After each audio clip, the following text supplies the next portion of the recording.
Assalamualaikum warahmatullahi wabarakatuh. Selamat pagi, semangat pagi. Pertama-tama Bapak ingin menyampaikan satu hal, di mana satu hal ini sangat penting buat kita semua, yaitu tetap selalu menjaga kesehatan di masa pandemi seperti ini. Karena kesehatanlah saat ini yang paling mahal. Oke, sebelum Bapak melanjutkan ke pembelajaran pada hari ini, Bapak ingin memperkenalkan diri terlebih dahulu. Nama Bapak yaitu Muhammad Rizkyanto, kelahiran pada tahun 2001. Bapak kelahiran di Sidoarjo. Biasa dipanggil dengan Pak Wahyu. Oke. Kemudian Bapak ingin kalian semua tahu kalau saya sebagai guru mata pelajaran simulasi digital di sekolah ini. Oke. Sebelum kita lanjut ke pembelajaran pada hari ini, Bapak ingin salah satu dari kalian memimpin doa. Di sini yang biasanya memimpin doa siapa? Oke, silakan. Siapa?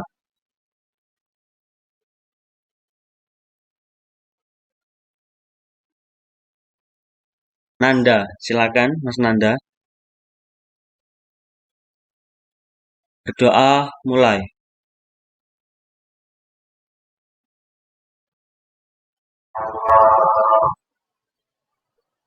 Berdoa selesai. Terima kasih Mas Nanda. Oke, selanjutnya Bapak ingin menyampaikan beberapa hal yang menurut Bapak penting buat kalian semua, di mana terdapat kompetensi. Bapak ingin kalian semua memahami tentang komunikasi jaringan ya, di mana nanti kalian semua Bapak harap bisa mengerti tentang komunikasi, pengertian komunikasi, kemudian jenis-jenis komunikasi, lalu pengertian komunikasi dalam jaringan. Jadi ada dua, komunikasi dengan komunikasi dalam jaringan memiliki pengertian tersendiri.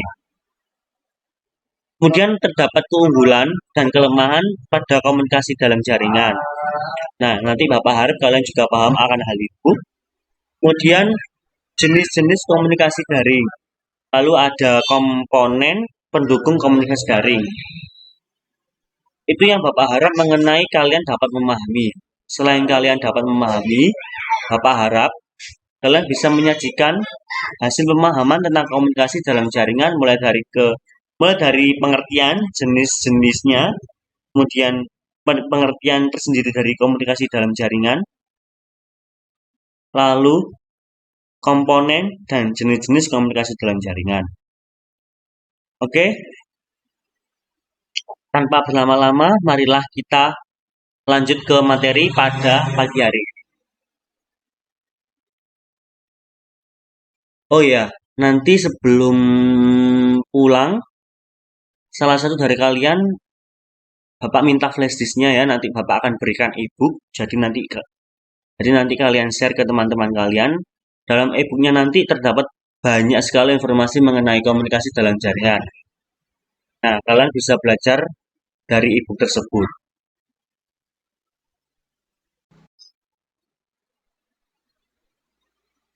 Baik anak-anak, Bapak akan menerangkan mengenai mata pelajaran simulasi digital dengan tema komunikasi dalam jaringan.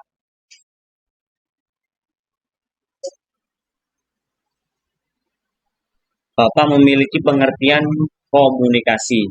Apa yang dimaksud dengan komunikasi? Siapa yang tahu? Baik, Dimas. Dimas tahu pengertian komunikasi? Silakan.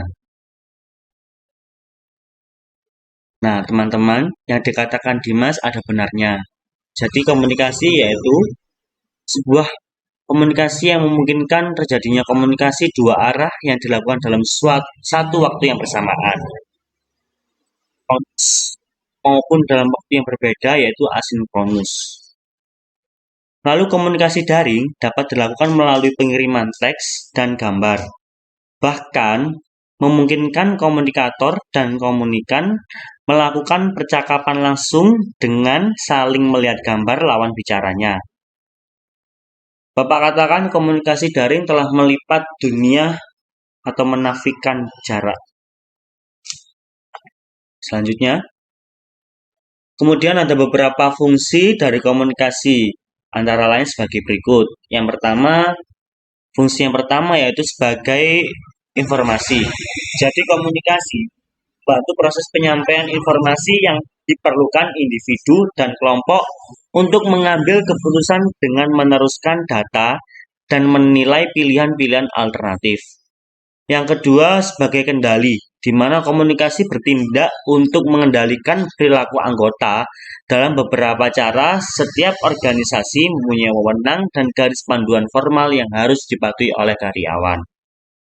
Kemudian fungsi yang ketiga, sebagai motivasi, di mana komunikasi membantu perkembangan motivasi dengan menjelaskan kepada para karyawan apa yang harus dilakukan, bagaimana mereka bekerja, baik dan apa yang dapat dikerjakan untuk memperbaiki kinerja jika itu di bawah standar. Yang terakhir, maksud saya fungsi yang terakhir yaitu sebagai pengungkapan emosional bagi sebagian komunitas. Mereka memerlukan interaksi sosial. Komunikasi yang terjadi di dalam komunitas itu yaitu komunikasi yang terjadi jika saya berbicara, Anda mengerti, dan sebaliknya. Jika Anda berbicara, saya mengerti, merupakan cara anggota untuk menunjukkan kekecewaan dan rasa puas. Oleh karena itu, komunikasi menyiarkan ungkapan emosional dari perasaan dan sebagai alat untuk memenuhi kebutuhan sosial.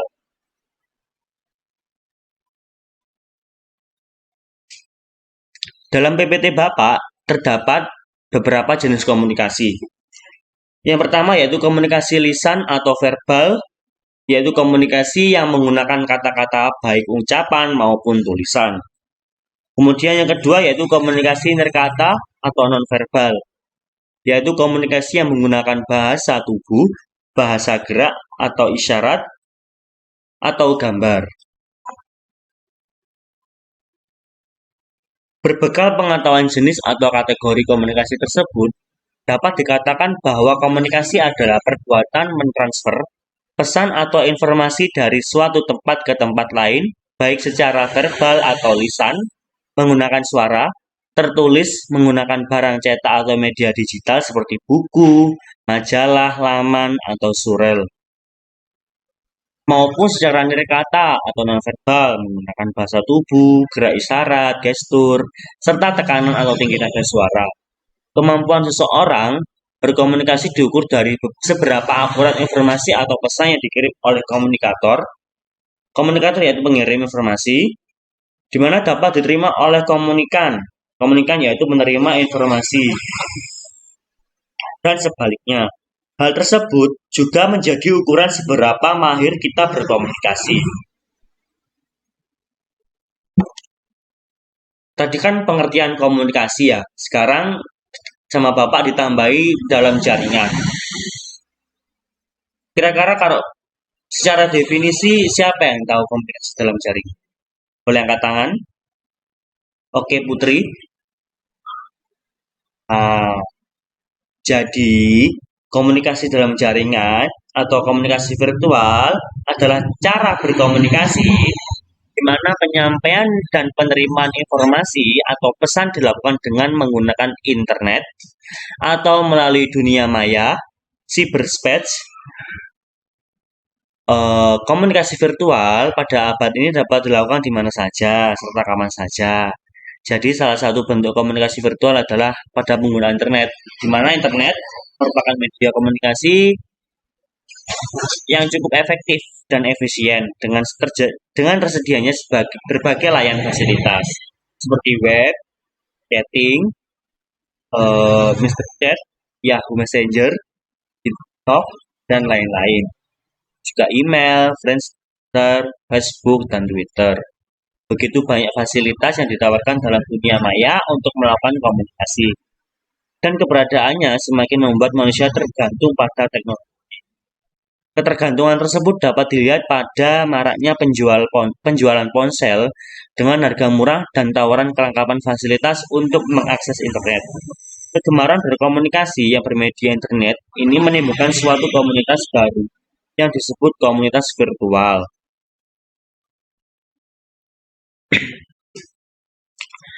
Empat, yaitu ada keunggulan komunikasi dalam jaringan.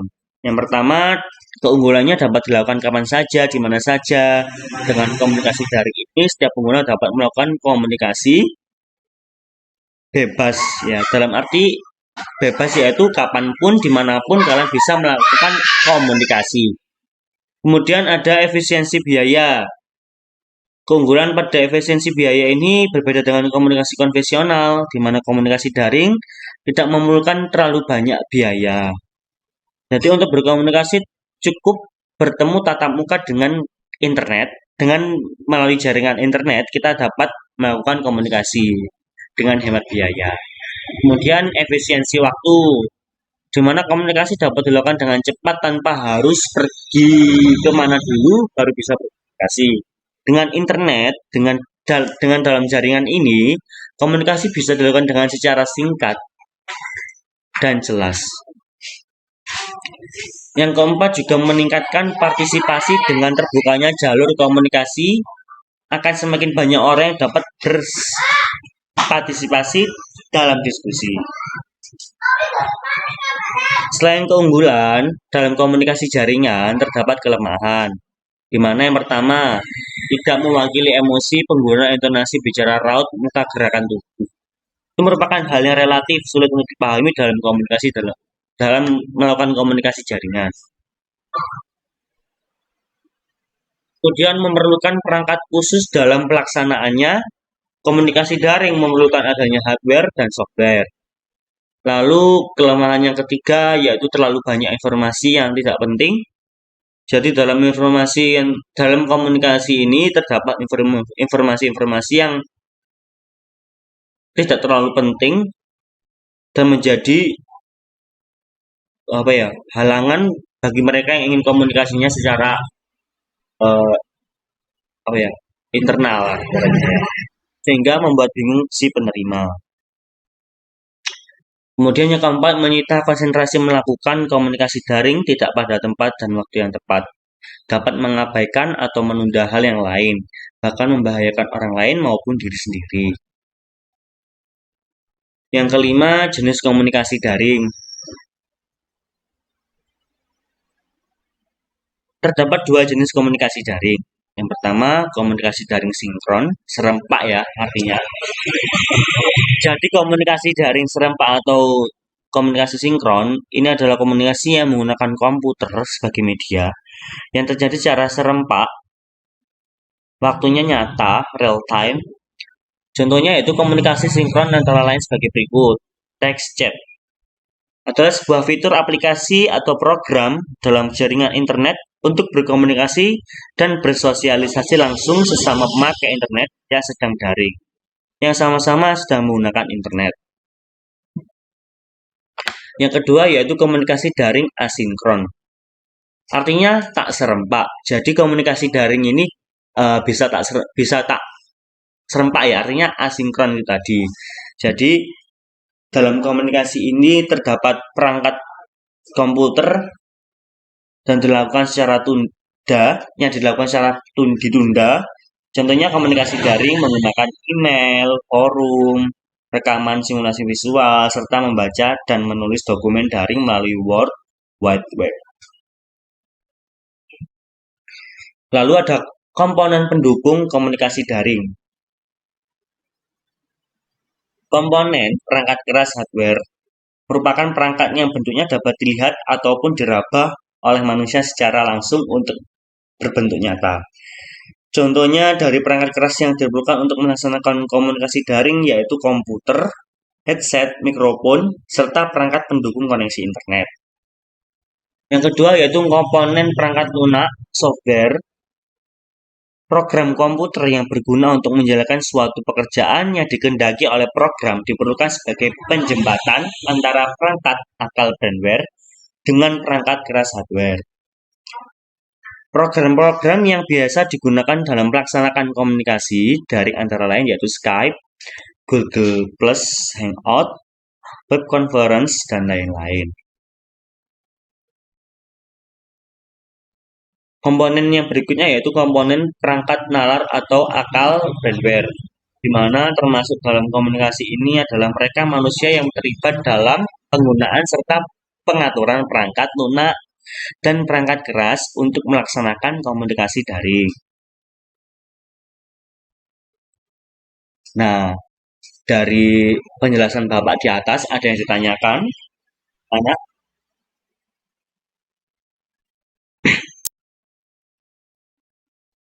gimana? Oh, baik. Jadi, teman kita Susi bertanya, Pak, apakah komunikasi daring itu memakan biaya banyak? Iya. Kalau menurut Bapak sendiri, komunikasi daring sama komunikasi secara langsung lebih mengeluarkan biaya banyak itu komunikasi secara langsung ya. Karena belum belum nanti kita menghitungkan secara biaya itu sudah banyak komunikasi secara langsung ketimbang komunikasi secara daring.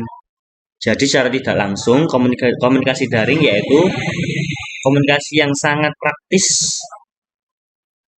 Itu tadi komunikasi yang sangat praktis dilakukan kapan saja dan di mana saja.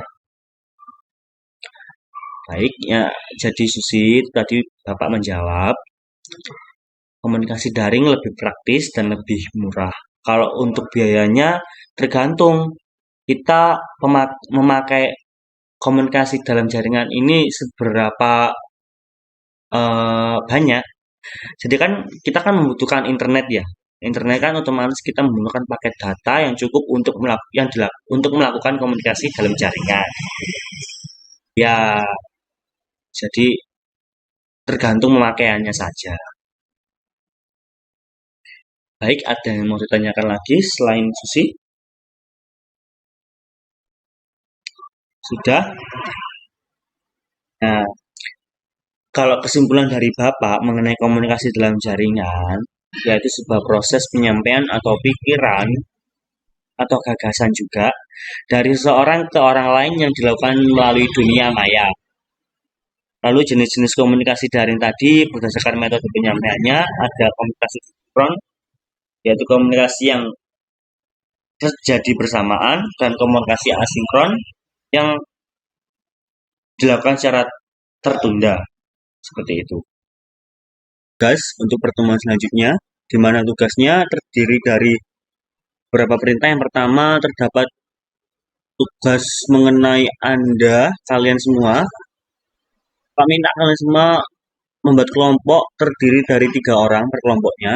Kemudian menentukan nama perusahaan, produk, dan negara asal perusahaan Anda. Lalu yang ketiga, buatlah media promosi sederhana mengenai perusahaan Anda. Media dapat berupa tulisan, brosur, maupun paparan. Kemudian tuliskan langkah-langkah yang Anda lakukan untuk mendapatkan mitra usaha di luar Indonesia.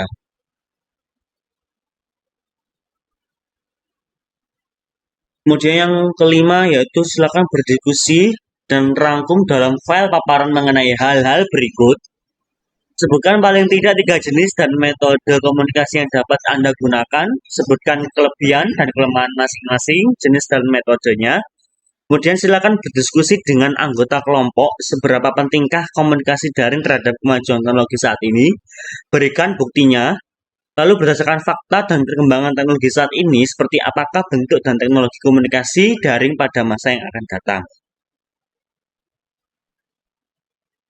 Berikut tugasnya, tolong Bapak harap kalian mengerjakan dengan semaksimal mungkin, karena berpengaruh ke nilai kalian juga. Jadi tetap semangat, dan jangan lupa patuhi protokol kesehatan, agar tetap selalu sehat. Sekian dari Bapak.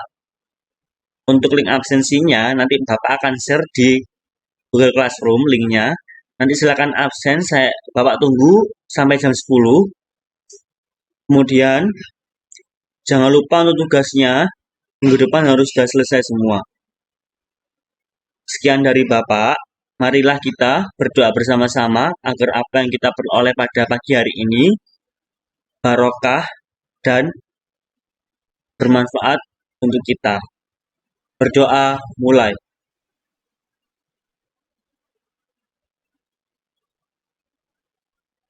Berdoa selesai. Sekian dari Bapak, mohon maaf apabila ada kesalahan kata. Wabillahi taufiq wal hidayah. Wassalamualaikum warahmatullahi wabarakatuh.